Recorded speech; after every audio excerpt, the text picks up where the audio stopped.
নমস্কাৰ আসাম টেক চেনেললৈ স্বাগতম জনাইছো আৰু এই মুহূৰ্তত লৈ আহিছো ৰাজ্যবাসীলৈ কেইবাটাও গুৰুত্বপূৰ্ণ খবৰ আৰু এই খবৰকেইটা এগৰাকী অসমৰ নাগৰিক হিচাপে আপুনি জনাটো অত্যন্ত দায়িত্ব। এই 3 মিনিটৰ নিউজ কেইটা আপুনি সম্পূৰ্ণকৈ চাই থাকিব। যদি এনেকুৱা নিউজ আপুনি নিতো বিচাৰে তেন্তে এই চেনেলটো সাবস্ক্ৰাইব কৰিবলৈ নাপাহৰিব। তেন্তে লৈ আহিছো আজিৰ প্ৰথমটো খবৰ আৰু আজিৰ প্ৰথমটোৱে লৈ আহিছো big breaking news. Doctor Himanta Biswa শৰ্মাৰ 40টা নতুন বৃহৎ ঘোষণা। বান বিধ্বস্ত প্ৰতিটো পৰিয়াললৈ ৩,৮০০ টকা ঘোষণা। সকলো উপায়ুক্তই 15 জুলাইৰ ভিতৰত দাখিল কৰিব লাগিব তথ্য।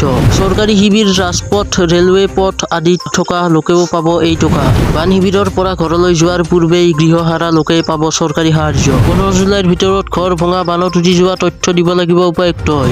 উপায়ুক্তৰ তথ্য অনুসৰি মন্ত্ৰীয়ে চৰজমিন পৰ্যবেক্ষণ কৰিব।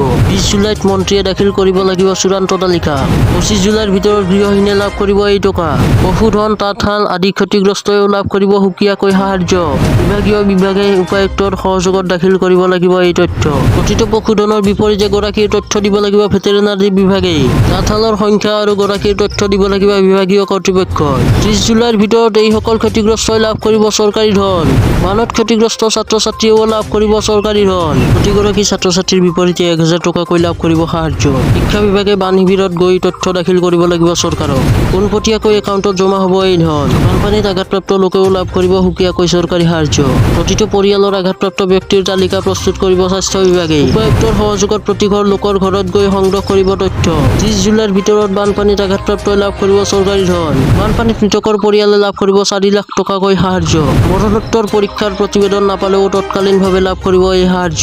মৃতকৰ পৰিয়ালৰ মুৰব্বীৰ একাউণ্টত সোমাব এই ধন। 15 আগষ্টৰ ভিতৰত বানপানীত ক্ষতিগ্ৰস্তক সাহায্য প্ৰদানৰ ডেডলাইন বান্ধি দিলে হিমন্ত বিশ্ব শৰ্মাই। 15 আগষ্টৰ পিছত বানত ক্ষতিগ্ৰস্ত মথাউৰি, ৰাস্তা-ঘাটৰ হিচাপ দিব লাগিব বিভাগীয় কৰ্তৃপক্ষই। পূৰ্বতকৈ মথাউৰি, ৰাস্তা-ঘাট নিৰ্মাণৰ কাম সোনকালে আৰম্ভ কৰাৰ নিৰ্দেশ মুখ্যমন্ত্ৰী ডক্টৰ হিমন্ত বিশ্ব শৰ্মাৰ। পূৰ্বতকৈ বিশেষ পদ্ধতিৰে নিৰ্মাণ কৰা হ'ব মথাউৰি, বাট পথ। অযথা ৰাস্তাৰ ওপৰত পুল, দলং নিৰ্মাণ নকৰিবলৈ সকিয়নি হিমন্ত বিশ্ব শৰ্মাৰ। প্ৰতিটো মথাউৰিৰ বিপৰীতে থাকিব একোখনকৈ চুইচ গেট। গৃহহীন এলেকা, মুকলি ঠাইত বৈজ্ঞানিক পদ্ধতিৰে নিৰ্মাণ কৰা হ'ব চুইচ গেট। যিসমূহ জিলাত খেতি হোৱা নাই তথ্য প্ৰদানৰ পৰা বিৰত থাকিবলৈ উপায়ুক্তসকলক নিৰ্দেশ। ক্ষতিগ্ৰস্তক যিমান পাৰে সিমান বান সাহায্য দিবলৈ নিৰ্দেশ জিলা উপায়ুক্তক। গৃহহাৰাসকলক শিবিৰৰ পৰা ঘৰলৈ যোৱাৰ পূৰ্বেই ক্ষতিগ্ৰস্তৰ টকাসমূহ মোকলাই দিবলৈ আহ্বান। অযোগ্য লোকে ক্ষতিগ্ৰস্তৰ ধন পালে জগৰীয়া হ'ব মন্ত্ৰী, বিধায়ক। কেবিনেট মন্ত্ৰীৰ পৰ্যবেক্ষণত থাকিব অতি ক্ষতিগ্ৰস্ত 17খন জিলা। কেবিনেট মন্ত্ৰীৰ পৰ্যবেক্ষণত থাকিব অতি ক্ষতিগ্ৰস্ত 17খন জিলা। উপায়ুক্তই দাখিল কৰা ক্ষতিগ্ৰস্তৰ তালিকা তন্নকৈ পৰীক্ষা কৰিব মন্ত্ৰীয়ে। উপায়ুক্তই দাখিল কৰা ক্ষতিগ্ৰস্তৰ তালিকাত অনুমোদন জনাব দায়িত্বত থকা মন্ত্ৰীয়ে। এই মুহূৰ্তত লৈ আহিছো আন এটা গুৰুত্বপূৰ্ণ খবৰ। সাংবাদিকৰ প্ৰশ্নত মুখ্যমন্ত্ৰীৰ কিয় খং উঠিল? লখিমপুৰত এগৰাকী মুছলমান ব্যৱসায়িক হিন্দুৱে টুপি খুলি পেলাই দিয়া ধৰণৰ ঘটনা সংঘটিত হ'ব। কিয়নো আপোনালোকে এইবিলাক কথা সুধি থাকে ভাই? কিহে পায় আপোনালোকে? কিয় এইবিলাক ক'ৰবাত কাৰোবাৰ টুপি খুলিলে, কাৰোবাৰ কিবা ধুতি খুলিলেও মুখ্যমন্ত্ৰীয়ে উত্তৰ দিব লাগিব নেকি? আচলতে কিয় আপোনালোকে এইবিলাক কথা সুধি বস্তুটো হাইলাইট কৰি দিয়ে, কৰি কালি পৰহি পুলিচে বিভিন্ন জেগাত দৌৰি থাকিবলগীয়া হয়? কিবা কথা শুনিলেও হজম কৰি থৈ দিয়ক না। এতিয়া যদি আৰু লুঙি ধুতিৰ কথা যদি আমাক সুধি থাকিব খোজে, কাৰোবাৰ টুপি খুলিছে, কাৰোবাৰ কেপ খুলিছে, কালি কাৰোবাৰ চাৰ্ট খুলিছে, এইটো মুখ্যমন্ত্ৰীক সোধাৰ প্ৰশ্ন নেকি? উদয়পুৰৰ ঘটনাটো দেখিছে। এতিয়া উদয়পুৰৰ উত্তৰটো উদয়পুৰত হ'ব নহয়। ইয়াতে মোক সুধি কি লাভ আছে? আমাৰ ইয়াত হ'লে কি হ'লহেঁতেন এইটো চবেই জানে, কিন্তু এতিয়া মই উদয়পুৰ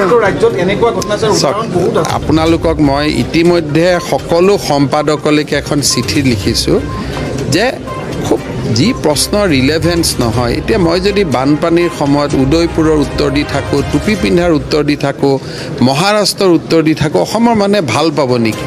আপোনালোকে যে মোক সোধে এইবিলাক কথা, অলপ পিছতে কমেণ্টত চাবচোন মানুহে আপোনালোককো কিমান গালি পাৰে। আপোনালোকে নিজে কমেণ্টবোৰ চাবচোন, কিয় এইবিলাক কথা সুধি থাকিব লাগে?